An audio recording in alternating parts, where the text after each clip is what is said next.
레위기 13장 1절부터 8절까지입니다. 여호와께서 모세와 아론에게 말씀하여 이르시되 만일 사람이 그의 피부에 무엇이 돋거나 뾰루지가 나거나 색점이 생겨서 그의 피부에 나병 같은 것이 생기거든 그를 곧 제사장 아론에게나 그의 아들 중 한 제사장에게로 데리고 갈 것이요 제사장은 그 피부의 병을 진찰할지니 환부의 털이 휘어졌고 환부가 피부보다 우묵하여졌으면 이는 나병의 환부라 제사장이 그를 진찰하여 그를 부정하다 할 것이요 피부에 색점이 희나 우묵하지 아니하고 그 털이 희지 아니하면 제사장은 그 환자를 이레 동안 가두어 둘 것이며 이레 만에 제사장이 그를 진찰할지니 그가 보기에 그 환부가 변하지 아니하고 병색이 피부에 퍼지지 아니하였으면 제사장이 그를 또 이레 동안을 가두어 둘 것이며 이레 만에 제사장이 또 진찰할지니 그 환부가 엷어졌고 병색이 피부에 퍼지지 아니하였으면 피부병이라 제사장이 그를 정하다 할 것이요 그의 옷을 빨 것이라 그리하면 정하리라. 그러나 그가 정결한지를 제사장에게 보인 후에 병이 피부에 퍼지면 제사장에게 다시 보일 것이요 제사장은 진찰할지니 그 병이 피부에 퍼졌으면 그를 부정하다 할지니라. 이는 나병임이니라. 아멘. 기도하겠습니다. 하나님 아버지, 레위기의 말씀은 아무리 봐도 우리 현실과 동떨어져 있는 것처럼 다가오게 되어집니다. 하지만 이 말씀 하나하나가 하나님께서 자녀로 부르신 우리에게 현실임을 알게 하시고 그 현실 가운데에서 우리가 하나님의 자녀로 존재하는 것이 어떠한 것인가를 오늘 시간 이 말씀 안에서 알게 해주시옵소서. 예수님 이름으로 기도합니다. 아멘. 오늘 본문 아시겠지만은 그 피부에 나병 같은 것이 생기거든 제사장에게로 가서 진찰을 받아라 그런 얘기입니다. 그리고 제사장은 나병이라고 판단되면은 이래 동안에 가두었다가 다시 진찰하라 그런 내용으로 지금 되어 있습니다. 이 내용으로 들어가기 전에 이제 제가 먼저 좀 드릴 말씀이 있는데, 자, 우리가 우리 자신을 하나님을 믿는 성도라고 얘기를 하죠. 이 성도를 다른 말로 또 하나님의 백성, 하나님의 자녀라고 얘기합니다. 그리고 이 성도, 하나님 백성, 하나님의 자녀 이러한 단어들은 모두 다 이 성경에 있는 말입니다. 이게 무슨 얘기냐면은 이제 우리가 생각하는, 우리가 얘기하고 있는 이 성도 또 하나님 백성, 하나님의 자녀 이것이 이 성경에서 얘기하고 있는 그 의미하고 일치가 되느냐, 이게 중요한 문제가 된단 말입니다. 만약에 이 성경에서 얘기하고 있는 그 의미, 그 뜻과 우리가 알고 있는 것과 다르다면 우리끼리 앉아서 성도다, 뭐 하나님의 자녀다 이렇게 얘기하고 인정하는 것은 아무런 의미가 없다는 얘기예요.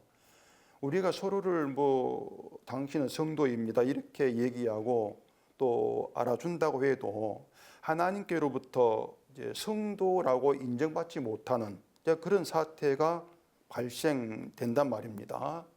자, 그렇게 되어지면은 결국은 그 천국 백성으로 인정받지 못한다 이러한 뜻이 되는 것이고 결국 천국에 들어가지 못하는 그런 결과를 초래하지 않겠습니까? 이것은 이 천국의 소망을 두는 하나님을 찾는 성도 사람들에게는 결국은 믿음의 시간들, 그게 몇 년이든 하나님 믿고 살아왔던 그 모든 세월들이 헛된 것으로 무너져 버리는 그런 중대한 사건이 될 수밖에 없다는 얘기예요. 그렇다면 이제 우리가 생각해 볼 것은 내가 알고 있는 그 성도하고 또 성경이 얘기하고 있는 성도가 같은 것인가, 같은 의미인가, 이걸 우리가 생각해 보는 것이 맞지 않겠습니까? 근데 사람들은 보면은 그런 생각을 할 필요성을 도무지 느끼지를 못하는 것처럼 보인단 말입니다. 중요하고 심각한 문제로 받아들이지를 않아요. 이것이 자기가 이제 하나님의 성도라는 것에 뭔가 확신이 있고 뭐 의심이 없어서인지 모르겠는데, 근데 그건 어쨌든 자기 확신입니다. 그냥. 그 요한복음 1장 12절에 보시면은 그 이름을 믿는 자들에게는 하나님의 자녀가 되는 권세를 주셨다 이런 얘기가 있습니다. 그러니까 하나님의 자녀가 되는 것을 권세로 얘기하고 있고, 그 권세는 그 이름, 예수 그리스도의 이름을 믿는 자들에게 주신다. 하나님 주신다. 이렇게 말씀한단 말입니다. 그게 무슨 말이냐면, 하나님의 자녀가 되는 것은 우리의 믿음이나 우리의 어떤 활동, 그 덕분, 그 결과 때문이 아니고 이 땅에 오신 예수님의 일하심으로 되어진다. 이런 뜻이란 말입니다. 그러니까 그 예수님의 일하심, 그 사실을 믿는 자들에게 하나님의 자녀가 되는 권세를 주신다. 이러한 얘기가 되어진다는 얘기예요. 그래서 그 뒤에 보면은 하나님의 자녀는 혈통으로나 육정으로나 사람의 뜻을 나지 아니하고 오직 하나님께로서 난 자다. 이렇게 이제 못 박아서 얘기를 하고 있단 말입니다. 자, 그러면 누가 하나님의 자녀라고 할 수 있겠는가를 생각해 보시라는 얘기입니다. 적어도 이 성경이 얘기하고 있는 하나님의 자녀라면 내가 어떻게 하나님의 자녀라는 신분, 권세를 얻게 되었는지 그 내막, 그건 알고 있어야 되지 않겠냐 말입니다. 하나님의 자녀라고 하는 것이 내가 되고 싶다고 해서 되는 것이 아니고 또 내 믿음이나 어떤 활동의 결과로 되어지는 것이 아니라는 걸 아는 것, 이게 하나님의 자녀라고 하는 것입니다.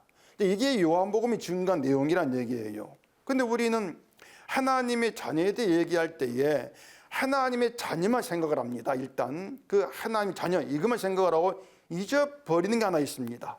이게 뭔가 하면은 하나님의 자녀 되기 전의 신분이에요. 하나님의 자녀 되기 전에 어떤 신분이었는가?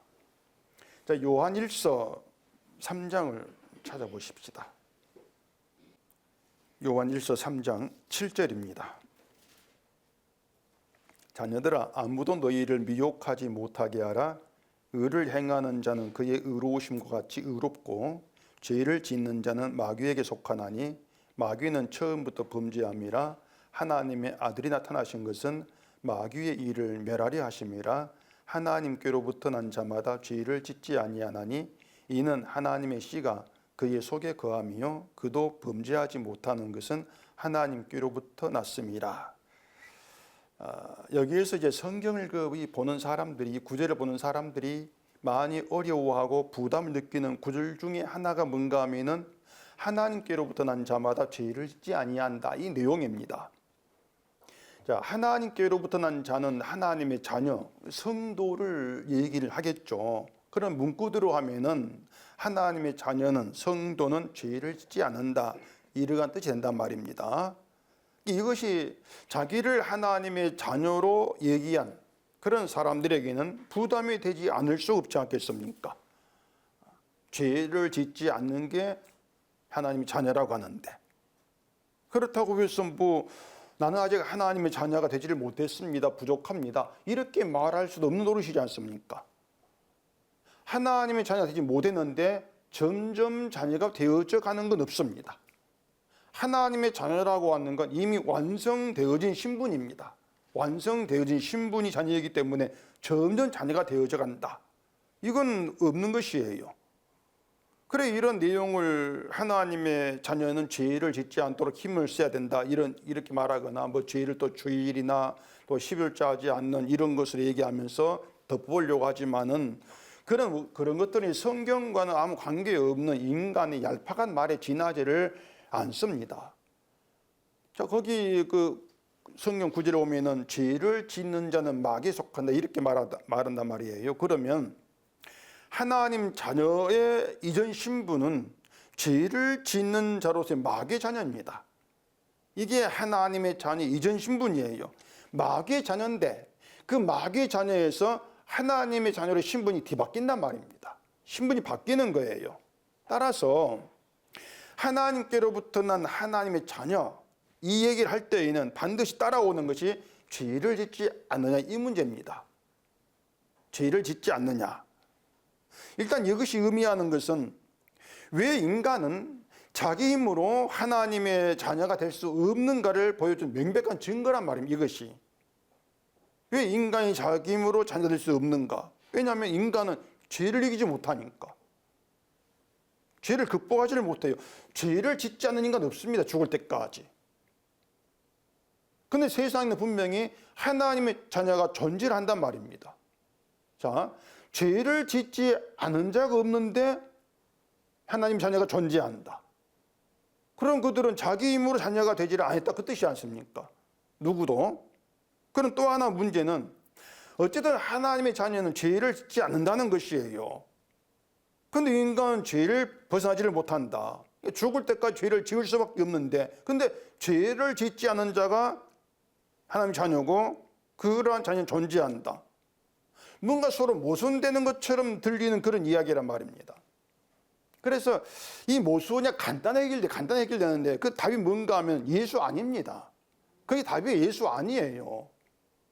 자, 예수 안은 죄 없는 완전한 세계고, 그 예수 안에서 하나 된 하나님의 자녀는 예수님의 완전함에 거하는 죄를 짓지 않은 완전한 자로 여김받는다는 것이 성경 이야기란 말입니다.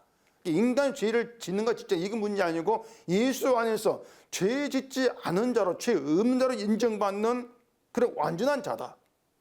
이게 하나님 자녀라고 하는 것이에요. 따라서 죄를 짓지 않는다는 얘기는 예수님과 하나님과 관계에서 이해돼야 될 문제인데, 근데 사람들은 예수님과 나를 따로 떼어놓고 생각한단 말입니다. 따로 떼어놓고. 다들 얘기한 것처럼 내가 예수를 믿는다. 여기 이쪽 예수님이니까 내가 여기 있어. 내가 예수 가는 거예요. 그렇게 얘기하기 때문에 따로 떼어졌단 말입니다. 하나님과 관계가 아니란 얘기예요. 그렇게 믿음을 생각을 하고 예수님을 따로 떼어놓고 내가 어떤 예수를 찾고 믿어야 될, 그렇게 일을 하기 때문에 결국은 죄를 짓지 아니한다. 결국 내가 죄를 짓지 아니할 것을 이렇게 이해한단 말입니다. 그래 부담이 되죠. 이해가 안 된다는 얘기예요. 또 골로새서 1장을 찾아보십시다. 골로새서 1장 28절입니다. 우리가 그를 전파하여 각 사람을 권하고 모든 지혜로 각 사람을 가르침은 각 사람을 그리스도 안에서 완전한 자로 세우려 함이니 이를 위하여 나도 내 속에서 능력으로 역사하시는 이의 역사를 따라 힘을 다하여 수고하노라. 자, 여기 바울이 완전한 자를 어떻게 얘기합니까? 그리스도 예수 안에서 이렇게 말한단 말입니다. 예수 안에서 완전한 자로 세우려 합니다. 그러니까 완전하다고 하는 것이 죄를 짓지 않은 상태예요. 죄 없는 상태. 이런 얘기인데 여기에 예수 그리스도 안에서 이게 따라온다는 얘기입니다. 예수 안에서가. 자, 그러면 하나님의 자녀에 대한 하나님 목표를 완전함이라 하십시다. 하나님의 자녀에 대한 하나님의 목표는 완전함이에요. 완전함. 그럼 그 목표를, 완전함이라는 목표를 인간 보고 우리 보고 이루라. 이렇게 말씀하시겠는 얘기입니다. 그게 아니란 얘기입니다. 마귀의 자녀로 죄를 짓는 것이 인간이고 또 내 힘으로 죄에서 벗어날 수 없고 마귀의 자녀라는 신분은 내가 내 힘으로 끊어버릴 수가 없는데 그런 인간에게 야야 너에 대한 내 목표는 완전함이냐. 그럼 그 목표를 네가 한번 이루어봐.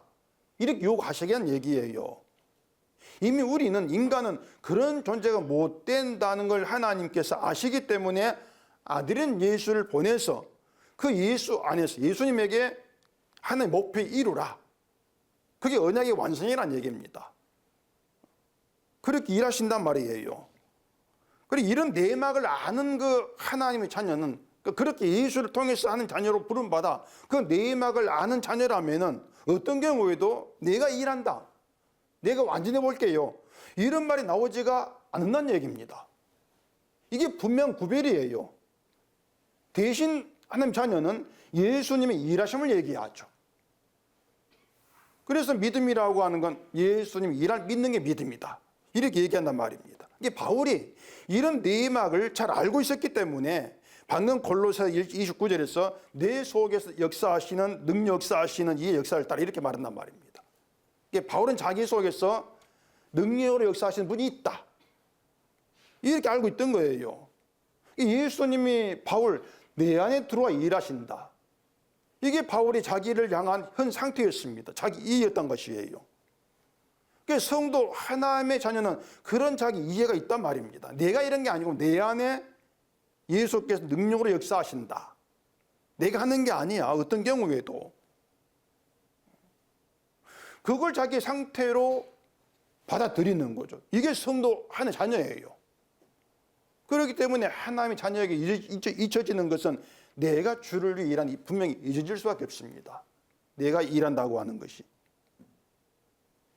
예수님이 일하신다는 걸 믿는다면 그 예수님 과연 내 안에 어떤 일을 하시는가 이것도 알게 되죠. 우리가 기본적으로 생각해 보십시다. 예수님이 내 안에 일한다 했을 때 일하심이 나를 착하게 살게 하고 주일 잘 지키게 하고 12일 열심히 잘하게 봉 잘하게 그런 성도 되도록 일하시겠는가? 그건 분명히 아니란 얘기입니다. 그런 말을 할 수가 없는 거예요. 자, 하나님 목표가 완전함이라고 있지 않습니까? 완전함. 그럼 예수님의 일하심은 나의 완전함과 연결되어 있단 말입니다. 우리 완전함을 위해서 내 안에 들어오셔서 일하신다는 얘기입니다. 이렇게 말하면 또 의문이 있을 수가 있죠. 자, 예수님이 내 안에 들어와서 내 완전함을 위해 일하신다면 그럼 완전하게 되었으면 더 이상 예수님이 일할 필요가 없지 않겠습니까? 이런 의문이 있을 수가 있죠. 완전히 졌는데. 주님 덕분에 완전히 졌는데 그럼 계속 있을 이유가 뭐 있습니까? 완전함이라고 목표를 이루었으니까 더 이상 예수님 내 안에서 일할 필요가 없습니다. 그런 의문이 있을 때 말입니다. 만약 그게 아니고 예수님이 여전히 계속 내 안에 일하셔야 된다. 그런데 아직까지 완전함이 이루어지지 아니했다. 이러한 뜻이 되냐? 그런 의문이란 얘기예요. 여기에 대한 답도 아주 간단합니다.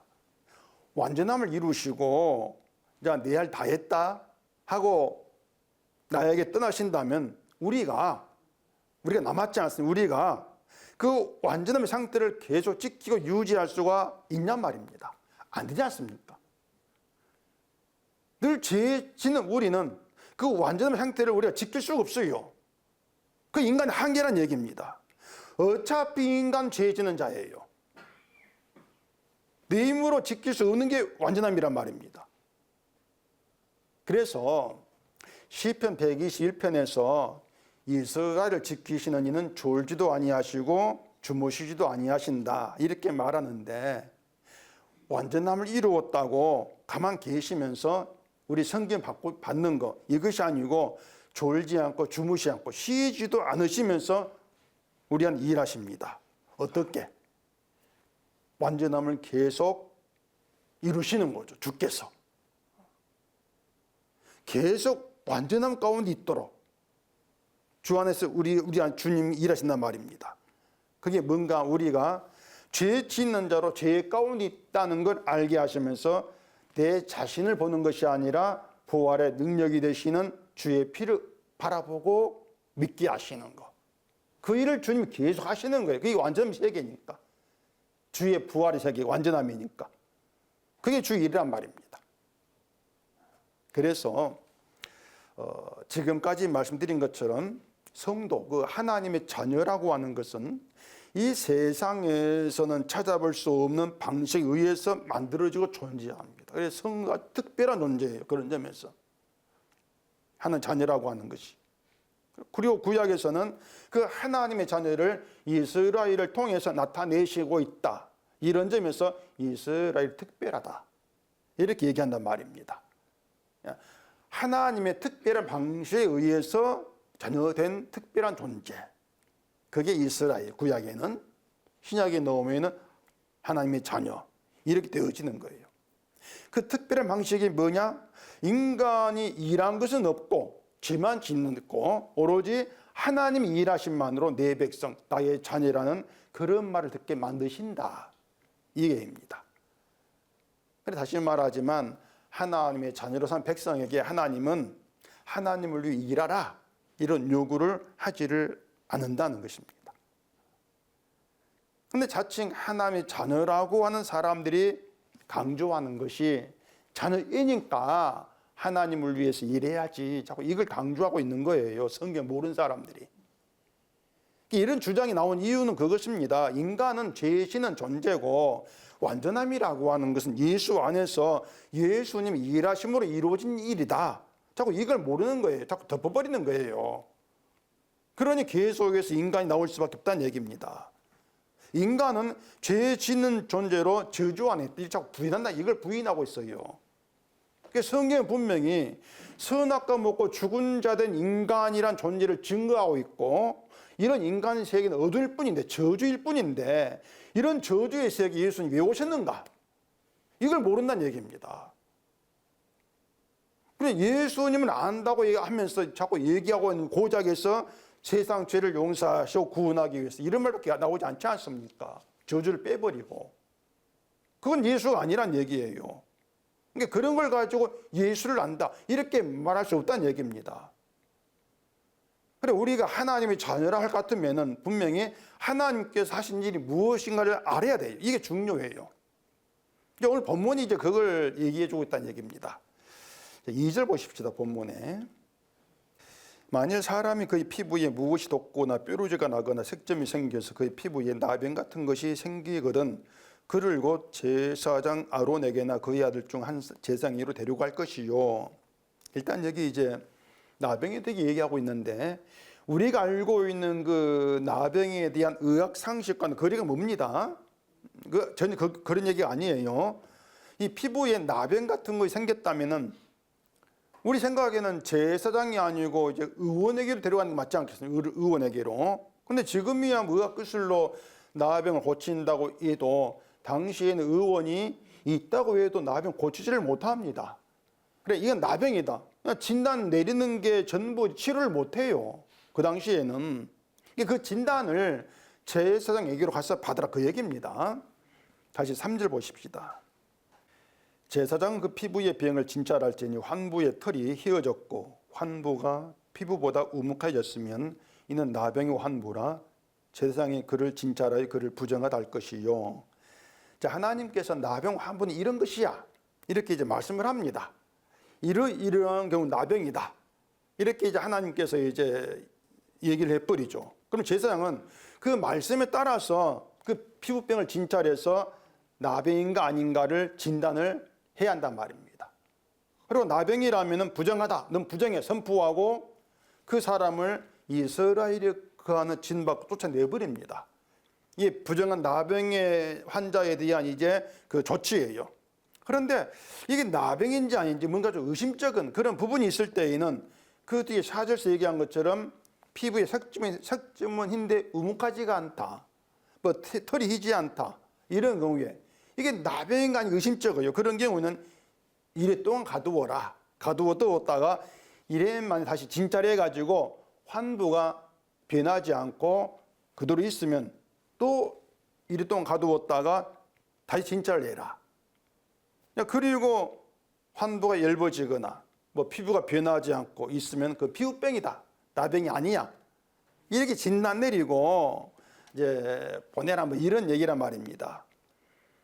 이게 단순한 피부병이면 정하다, 이렇게 제사장이 넌 정하다, 정결해, 이렇게 이제 선하라 그런 얘기죠. 그렇게 되면 피부병은 이스라엘 안에 거할 수가 있다는 얘기예요. 자, 이걸 보면 생각해 보세요. 몸에 피부병이 생겼습니다.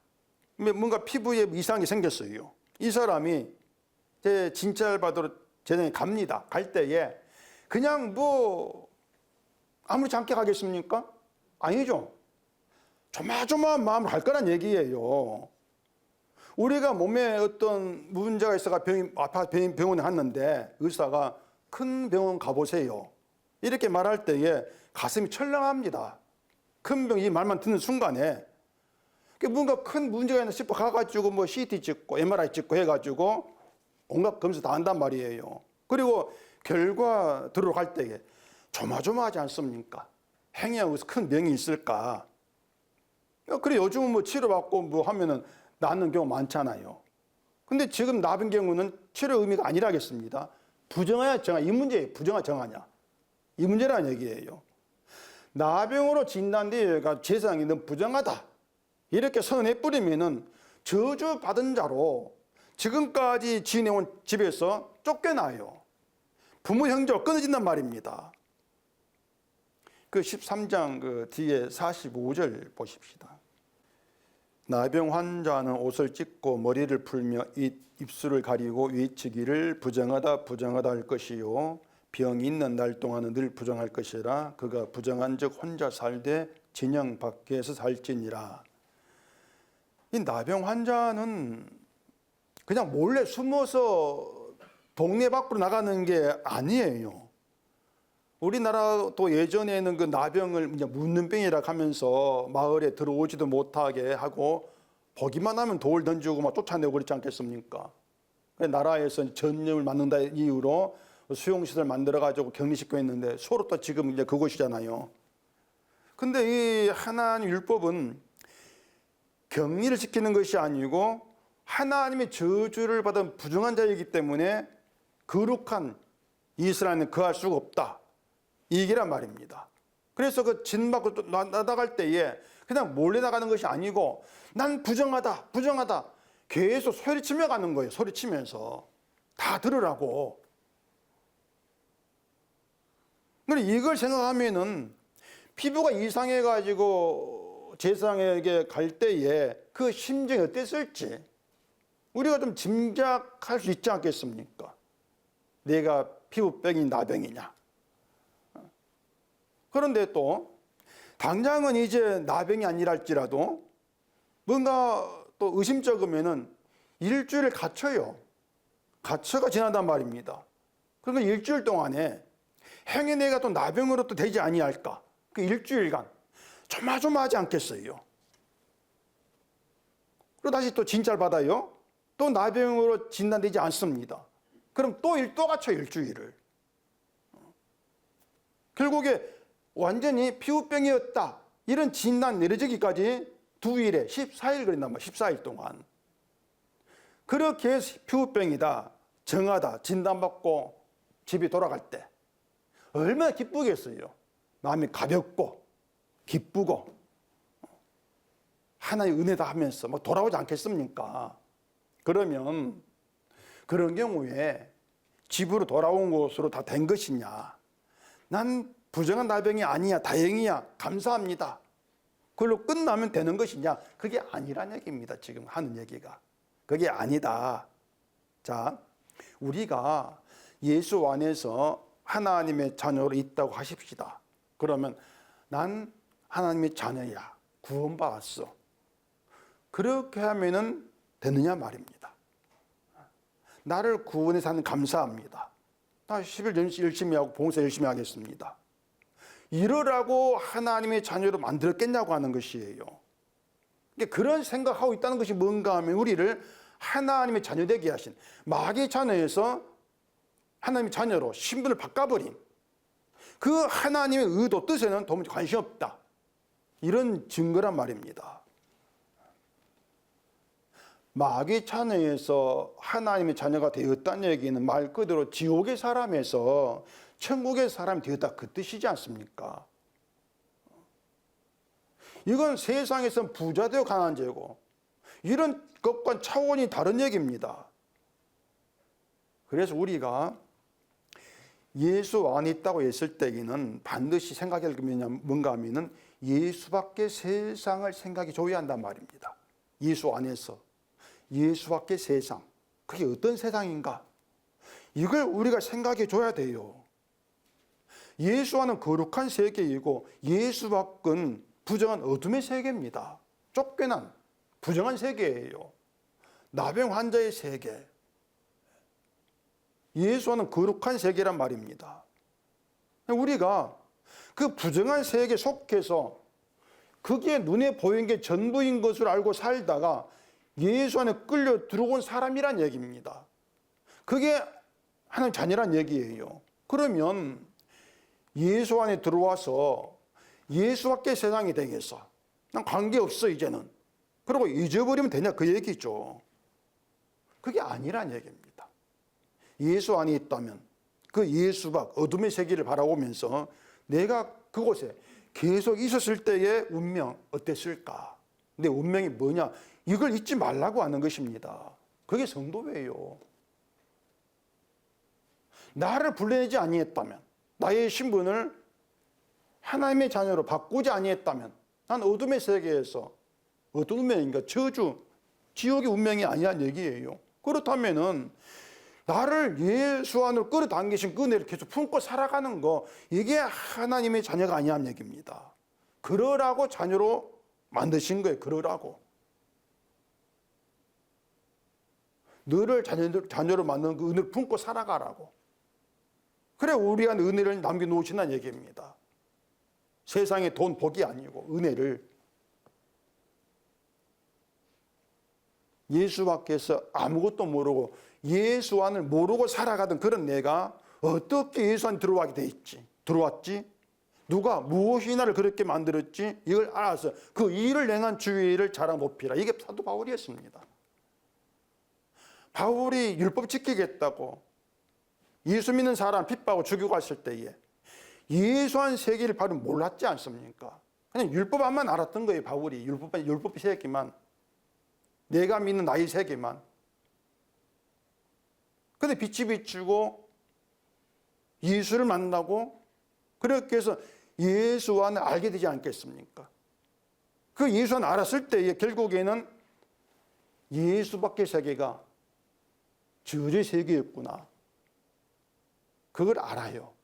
그러니 바울은 계속해서 예수 안, 주의 능력 역사는 예수 안, 이것만 자꾸 증거한단 말입니다. 그러면서 그 온갖 권력 다치로 고난받고 예수를 증거하고 바울에게 우리가 볼 때 업적이 나올 수 있는 이게 있음에 불구하고 내가 한 일이 아니요 이렇게 말한단 말입니다.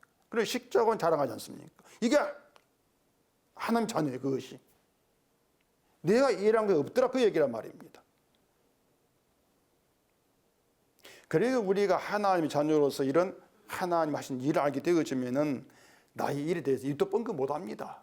내가 한 일에 대해서는 이건 내가 뭐 잘하는 게 있는데 감추는 게 아니에요. 그러니까 사람들이 이걸 겸손 오해를 합니다.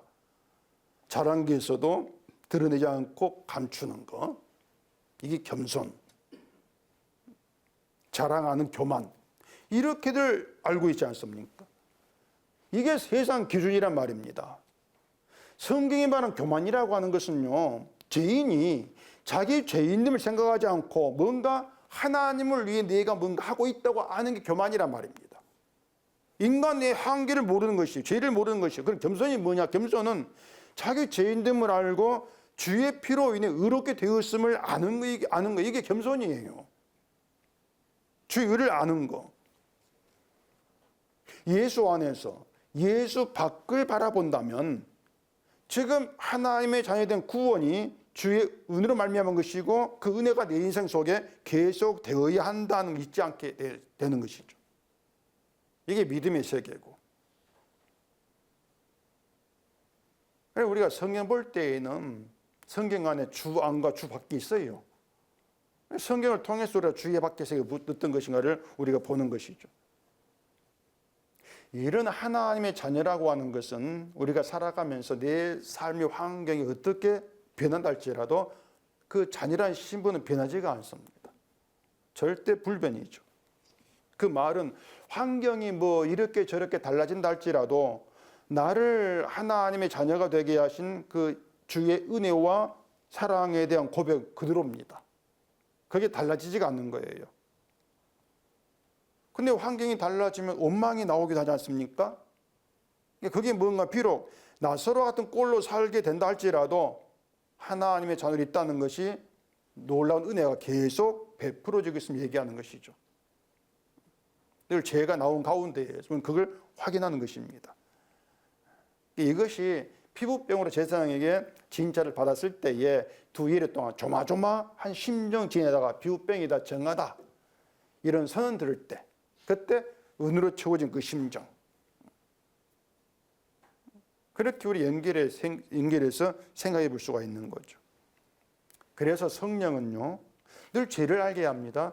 죄를 알게 하면서 부정하다고 한 세상을 바라보게 하고 있어요. 그리고 너도 마귀에게 속한 자로 저쪽 세상에 있었다. 너도 그런 너를 하나님의 아들의 피로 죄를 용서하고 예수 안에서 죄 없는 자 되게 하셨다.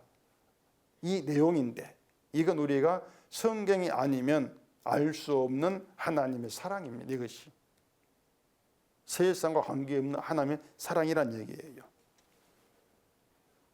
그 예수님이 세상에 오셨을 때에 이 세상에 예수님을 알지 못했다 이렇게 말하지 않습니까?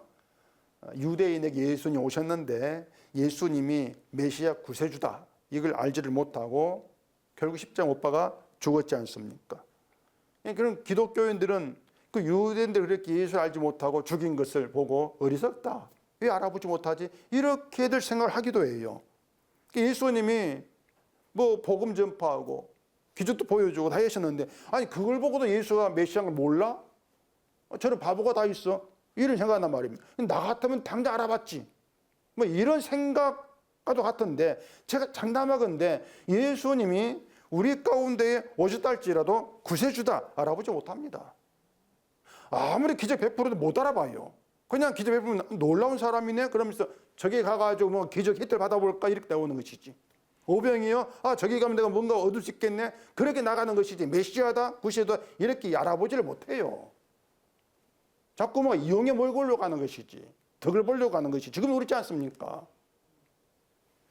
예수에게 덕을 보려고 한단 말입니다. 자 그러면 이렇게 생각해 봅시다. 유대인은 예수님을 인정하지 않았을 때에 여긴 이유가 있어요. 뭔가 하면은 자기들을 저주받을 자로 생각하지를 아니한다는 얘기입니다. 그게 이유예요. 자, 예수님 오실 때에 뭐 하늘에서 뭐 빛이 내린다든가 천사가 막 그 아기 예수 옆에 모여 있다든 그러면 아 뭔가 뭐 한 아들인가 하는 거 알아챌 수 있는 그게 아니었지 않습니까? 아무 표시가 없어요. 그냥 보통 인간이었어요. 그냥 알아보지를 못하죠. 당연해요. 그러면은 아니 그런 상태에서 왜 알아보지 못해? 그렇게 말할 수가 있냔 말입니다. 근데 예수님이 메시아라는 걸 알아볼 수 있도록 드러내셨어요. 그게 뭔가 하면은 말씀이었어요. 어떤 말씀이냐?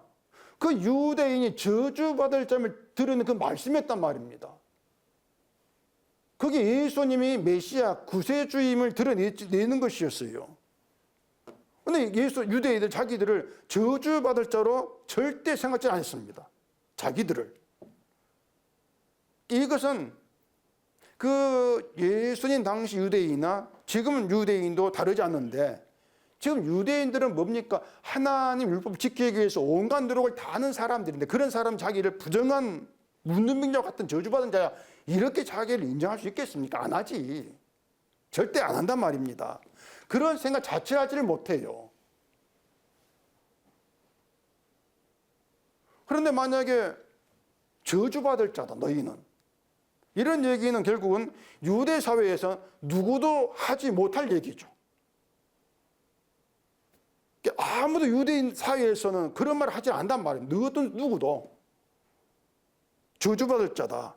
너희는 뭐 마귀에 속한 마귀의 자식이야. 저주받을 자야. 독세 새끼야. 이런 말을 안 해요. 근데 예수님이 유일해서 예수님만이 그렇게 말했단 말입니다. 너희 아비는 마귀다. 아무도 그런 말을 안 하는데 화 있을진저 엄청난 말을 퍼부으면서 유대인에게 다가간단 말입니다. 그리고 그들이 목숨처럼 여기고 있는 율법을 무너뜨리고 부정하고 그 율법 체계를 이렇게 하지 않습니까? 그러니까 예수님은 누구도 하지 않은 일을 하신 일이었어요. 그게 죄를 드러냈던 거. 너희는 저주받을 자. 이 얘기였죠. 바로 이것이 예수님이 구세주로 오셨으면 나타나는 증거였단 말입니다. 저주를 드러내는 것이.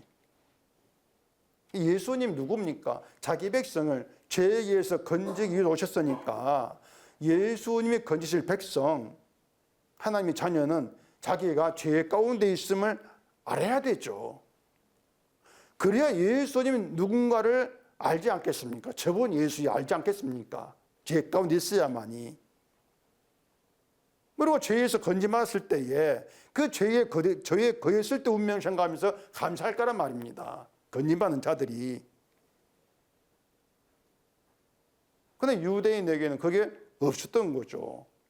유대인 시작은요, 처음부터 한 자녀예요. 그게 유대인 시작이었습니다. 조상 때부터 하나님의 자녀라고 하는 신분이 대대로 이어져 온 것이죠. 유대인들은. 의심이 없는 거예요. 그래서 그들을, 자기들을 하나님의 자녀로 만들기 위해서 구세주가 온다. 이건 이해를 못하죠. 그냥 다윗의 영광 회복시키기 위한 구세주만 기다릴 뿐이지. 이미 자녀인데 무슨 또 자녀로 만들어? 안 맞는 거예요. 그러니 알 수가 없는 거죠. 이게 세상 자체가 그렇단 말입니다. 세상은 누구 자기를 저주받을 자로 인정하지 않으니까. 요한복음 4장 보시면은 그 예수님이 이제 사마리아 여인을 이제 만나가지고 대화하는 내용이 있습니다.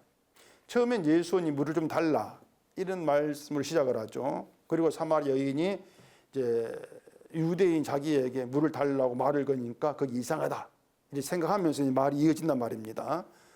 그 당시 사람 이제 유대인은 사마리아 사람 개처럼 이제 생각으로 상종하지 않았으니까 이상하죠. 이제 그렇게 대화가 이어지다가 여인의 남편에 대해서 예수님께서 말씀하지 않습니까? 남편을 불러오라 이렇게 하니까 여인이 남편이 없습니다. 나온단 말이에요.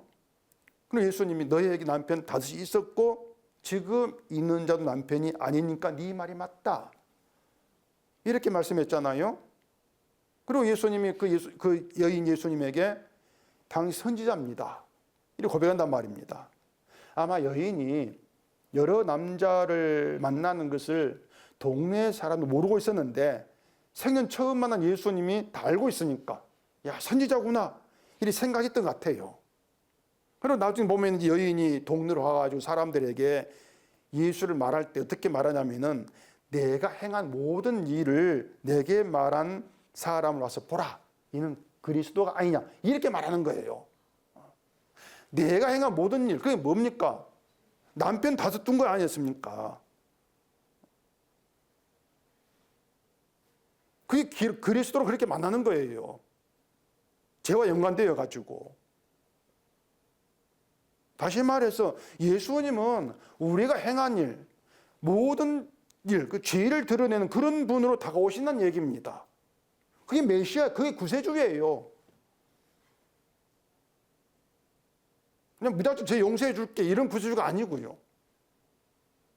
그렇게 해서 나 같은 자를 죄에서 건지시고 하는 자녀가 되게 하신 은혜를 알게 하신다는 얘기입니다.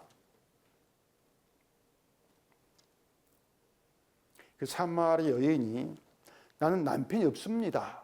이렇게 말했을 때에 아마 여인은 여러 남자를 만났던 자기의 그 행한 일은 잊어버리고 생각하지 않고 남편이 없는 현재 상황만 생각했을 거예요. 나 지금 남편 없어. 그것만 생각하고 남편이 없습니다. 이렇게 말했을 거라는 얘기입니다. 그런 여인에게 예수님이 남편이 다섯 있었어. 이런 말로 정말 진짜 여인의 현실을 드러내고 있죠. 남편 다섯 있었어. 우리가 그 당시에 사마리아 여인과 같다는 것을 부인할 수가 없어요. 예수님의 신부다. 이렇게 말하죠. 이렇게 말하면서 우리가 힘으로 믿고 의지하는 것이 세상에 수두룩하단 말입니다. 남편이라고 하는 것은 내가 믿고 의지하는 그런 존재예요. 나를 위해서 도와줄 그런 존재. 그렇기 때문에 우리 세상 살아가면서 남편 다섯이다 이런 말로도 부족해요. 그런데 우리는 그것이 내 현실이라고 하는 것을 잊어버리고 지금 교회 잘 다니지 않습니까? 성도 신자라고 하면서 성경을 자주 읽는가, 기도는 잘하는가 이런 문제 갇혀가지고 자기를 생각한단 말입니다. 그런 것들이, 이게 교회 생활이 하나님의 자녀로서의 현실이 아닌데, 그걸 예수님께서 묻고 있는 것이 아닌데 자꾸 그 교회 생활, 종교 활동 이런 현실을 가지고 나를 판단하려고 한다는 얘기입니다. 이게 문제란 얘기예요. 그렇게 자꾸 생각하기 때문에 성경과 성경의 말씀과 대화가 안 되는 거예요. 복음을 들어도 그 복음이 자꾸 방언처럼 이해가 안 된단 말입니다.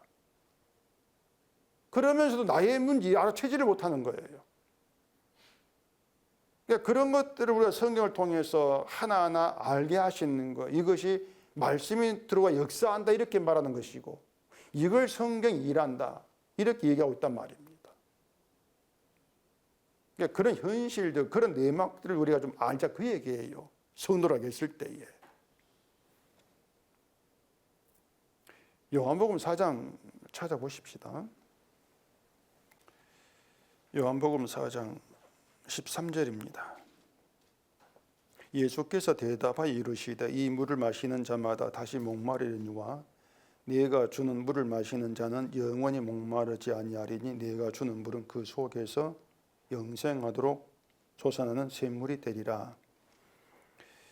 여기서 말 이 물은 그 야곱의 우물에서 나오는 물입니다. 그 사마리아 여인이 우리에게 야곱의 우물이 있다 자랑했지 않습니까? 그 우물에서 나오는 물인데 그 물을 마셔도 다시 목마르다 이 얘기예요. 무슨 말이냐면 지금의 교회에는 야곱의 우물 같은 것이 가득 있어요. 그러니까 눈에 보이고 행하는 이 모든 것이 야곱의 우물에 해당하는 말입니다. 눈에 보이는 거. 야곱의 우물, 이 물을 마시면 내가 뭔가 하나님 믿고 자녀된 것 느낌 드는 거. 그러니까 교회에 행하는 눈에 보이는 것들, 이런 것들 행하면 뭔가 성도 된 것 같아, 믿고 있는 것 같아, 느낌 드는 거. 그런 얘기란 말이에요. 교회에서 뭔가 대단한 신앙 행위 높이는 게 다 야곱 우물이란 말입니다. 그런데 그런 것들을 행한다고 해도 늘 다시 목마릅니다. 여러분이 교회 생활을 잘 안 해봐서 모르겠지만은 열심히 뭔가 하면 할수록 목말라요. 그런 게 있어요. 기도를 1시간 한다? 2시간 하고 싶어집니다. 1시간 만족하지를 않아요, 사람들이. 성경 하루 10장을 본다? 20장 보고 싶어 합니다. 만족하지가 않고 자꾸 목마르는 거예요. 뭔가 하면은 좀 더 믿음 좋은 사람으로 보여지고 싶어 하는 것이죠. 자꾸 그게 목마른 거예요, 그것이. 그런데 하나님의 자녀 성도는 자기가 예수님의 피의 은혜로 하나님의 자녀로 예수 안에 거한다는 것, 그 사실 하나로 목마름이 없어요. 왜냐하면 내 행함과 필요 없이 하나님의 자녀가 되는 권세를 얻지 않습니까? 내가 뭘 하든 하면 상관이 없는 거예요. 기도를 얼만큼 하든 성경 몇 장 보든 안 보든 상관없이 하나님의 자녀라는 권세를 얻었단 말입니다. 목마름이 없는, 그게 목마름이 없단 말입니다. 예수 안에서. 그렇기 때문에 성도라고 하는 것, 내가 부족합니다, 이 말도 의미가 없어요. 내가 부족한데. 그런 말 많이 하거든요. 내가 부족한데. 아무 의미 없는 말이에요. 내가 부족하다 이 말이 뭡니까? 자기에게 목마름이 있다는 뜻이거든요. 뒤져보면은. 사람 되게 자기가 겸손한 걸 나타내려고 부족합니다, 목사들이 잘합니다, 부족합니다 하는데 그게 뒤져보면은 겸손에 못 말라, 그 뜻이란 말입니다. 겸손하게 보이고 싶어. 이게 이 목사들이에요. 목사답게 겸손하게 보이고 싶다. 그런 이런 상태에 있는 게 인간이고, 이게 죄 짓고 있는 것인데, 말씀이 들어와 가지고 그런 인간 상태, 부정한 상태를 드러내지 않냐면 모르죠. 아무것도 모른 척 그냥 뭔가 하고 있으니까 성도다 주장하는 이것만 있게 된단 말입니다. 이게 예수밖에 세계라고 하는 것을 말씀이 보여주고 있는 거예요. 그래서 하나님의 자녀에게 예수님께서 오신다면은 그렇게 알고 있는 마음을 뒤져버린다는 것입니다. 뒤져엎어버린다. 그러면서 인간의 행함, 우리가 알고 있던 행함 다 쫓아내버리고 주의 일하신 행함만 남겨놓은, 이게 은혜다. 은혜만 남겨놓는다. 이게 성도의 마음 상태예요. 그래서 말씀이 내 안에 들어오게 되어지면은요, 내 은은 사라지고 죄만 남게 되어집니다. 죄만 남은 마음 상태가 예수님이 일하신 일터가 되는 거예요. 의만 남기시는 거. 근데 이것을 나는 지금 내가 죄인임을 아는데요? 이렇게 나온다? 그건 역시도 죄인임을 안다는 마치 자기 실력이 오해하는 것이죠.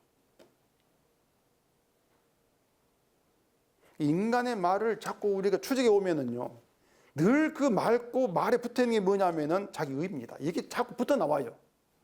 그게 마귀의 잔인한 특성이란 말입니다.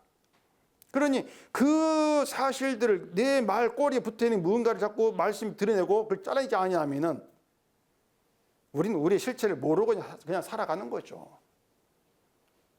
그러니 성령이 오셔가지고 나를 알게 하시고 내 속을 뒤집어서 드러내어서 나의 악함을 다 보게 하시면서 주님이 일하심으로 의가 남는 그런 내막들을 나타내시고 결국에는 주의 일하심만 증거하는 그런 성도로 세워진다. 이게 성경 이야기입니다. 그 창세기부터 요한계시로 그렇게 흘러가고 있는 거예요. 우리가 들을 때에는 다 쉽고 간단한 얘기죠. 근데 그 간단한 얘기가 왜 그 창세기 계시록가 이렇게 두껍게 얘기합니까? 인간이 그만큼 고집세단 말입니다. 자기를 포기하지 않는 인간이, 이게 인간 역사예요. 이스라엘 창세기부터 인간 역사다. 그러니 창세기부터 성경 보시면서 야, 하나님이 이렇게 쉬지 않고 졸지 않고 일하지 아니하면 나는 성도된 걸러먹은 사람이었구나. 우린 그걸 실감을 해야 한단 말이에요. 그렇게 주 안에 들어왔다고 하는 것이 얼마나 복된 것인가. 그렇게 주 안에서 주 밖을 바라보면서 주의 은혜가 이런 것이구나. 그 은혜가 나를 목마르지 않은 세계에 붙들어 놓으시는 그런 세계에 우리가 알아가야 하는 얘기입니다. 이게 십자가 사랑이에요. 우리 사랑은 세상에서 확인할 수가 없습니다. 세상에서 확인하려고 하는 것은 거짓된 거예요. 가짜입니다. 십자가에서 확인되는 게 사랑입니다. 그 사랑이 족하다. 이런 놀라운 고백, 그 고백이 있는 대로 세우시려고 우리를 죄를 알게 하신다.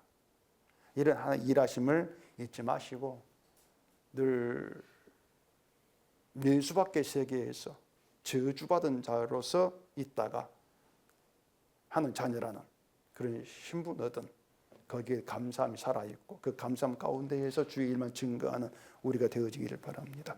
기도하겠습니다. 우리 아버지 하나님, 예수님이 이 땅에 오셔서 하신 일이 무엇인가를 성경을 통해서 비로소 알게 되어집니다. 왜 우리 오셔서 죄를 알게 하시는지 그 내막을 깨달아 알게 하시옵시고 죄의 자리에 주어진 하나님의 크신 은혜와 사랑, 오직 그것만 우리 속에 채워져서 그 은혜와 사랑을 증거하는 성도로 살아갈 수 있도록 붙들어 주시옵소서. 예수님 이름으로 기도합니다. 아멘.